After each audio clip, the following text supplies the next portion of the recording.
Thank you so much, Miss Baez. All right. I was really moved by your piece with Officer Fanone. I guess I might wonder, to start, where did you find the image that inspired that piece? Well, it's the only image of him that was out, really, at that time, of him in the crowd. I mean, you've seen it a million times, and luckily there was just enough in that photograph to work from. You can do so much and then invent the rest. So that's what I did, and I was happy with the result. It is powerful. So you were seeking out an image of Officer Fanone. This isn't something where you saw an image of a police officer and then learned about what happened to him. You were seeking out an image of Officer Fanone. Well, after I'd heard "Thank you, fuck you for being here," I knew that was my guy, you know. And so when I saw that picture, it was kind of a no-brainer. I already was painted him because he had done what he had done, and because he is who he is, and he's becoming more who he is every day. I'm not sure, and excuse me if you're supposed to ask an artist this question, but what emotions do you feel that we are supposed to take away from that piece when we take it in? Probably, I've heard the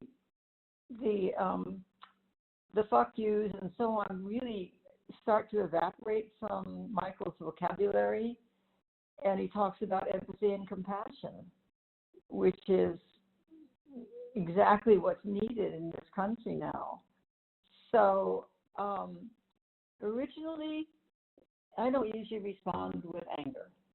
So it wasn't that. It was probably just a continuation of the complete shock of what had happened. And, and a relief that I could do my little piece in relation to it. What did you hope that you would convey to Officer Fanone, or just to the world, by asking him to be your guest at the Kennedy Center Honors? Oh, that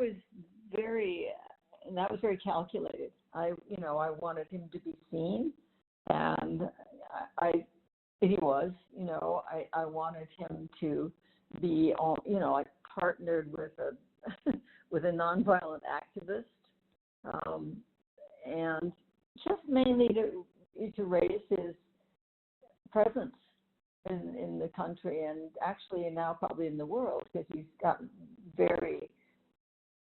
a lot of attention now in the press, which he should. There may be some outsiders, maybe some even like me, who see this, your friendship, he calls it, as an unlikely pairing. How do you see it? Oh, it is unlikely, but when I heard him in one of the interviews earlier on talking about the stuff people do to each other, and what we think of each other, and he was talking about how we can have our different opinions, and how that can be a very strong reaction. And then he said, but it doesn't mean, and then how he pauses, and I said out loud, we have to kill each other. And then he said, we have to kill each other. So I thought, there's something about this guy that is, breaking his own ceiling. In my interview with him, he remarkably said that the hell he went through is not only a part of who he is, it made him better. Yeah. Do you see that, and how is that possible from where you are standing? Well, it's possible. It's pretty rare. I don't know quite how we got to where he is now, but I think he's on a path that's going to continue in a very genuine, compassionate, empathetic way. And that's surprising. That's surprising when anybody does it. But when somebody who's gone through that, and as a narcotics policeman, you kind of don't expect that to be coming out of him. which is more of this sort of delight of knowing him and being able to do my bit, whatever it is, about January 6th, and then onward into the future. And my final question for you, and again, I do thank you from the bottom of my heart for participating in this, because it really is, so much about trying to get his message out there. Yeah. What would you hope that somebody who sees this piece takes away? And I'm actually talking about the piece about the two of your all's relationship and how it came about and why it's important. What would be your takeaway? What would you hope people would take away from hearing and experiencing how you guys have crossed paths and forged a bond? I think they probably scratch their heads, and that's probably a good response, and try and figure it out. He and I both are crazy about Sturgill Simpson, and I thought, what an interesting combination of a pacifist and a policeman, and a country and western singer, because they're notoriously, at least half of their audience is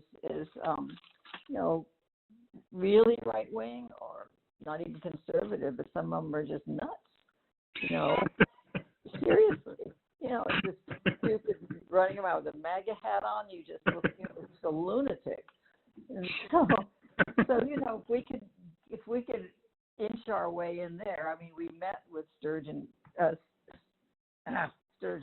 when he sang at the Kennedy Center thing, and it was really interesting because I had lunch with the Fanone family the day before, and in the middle of a conversation from across the table, he was talking to my son. I heard him say, "Sturgill Simpson saved my fucking life." And I thought, well, that's interesting. And so we started talking about Sturgill and what it meant to him. And apparently Sturgill touches the PTSD vein in vets and cops, who've undergone this kind of trauma. And so Sturgill showed up as a surprise guest, and I was dumbfounded, and so was Michael. It's one more little bonding moment, and then, so I want to go and see Sturgill's show, sort of the last of what he does with Willie Nelson, and maybe I'll meet Michael there. Just interesting, that Sturgill is not your average kind of apolitical country and western singer. And yeah, and my parting words to you was, Michael told me about that moment, and sitting there, knowing the history, and to see Sturgill Simpson walk out, I'm not sure where you stand on karma or stars lining up. We couldn't figure it out. What was that? I said we couldn't figure it out, but it sure was great. Ms. Baez, thank you for being so generous with your time. Is there anything you wanted to say that I did not give you the opportunity to say? No, I think you covered it in a very healthy way. Thanks. Thank you very much, ma'am. My best to you, and please, congratulations on your Kennedy Center honor.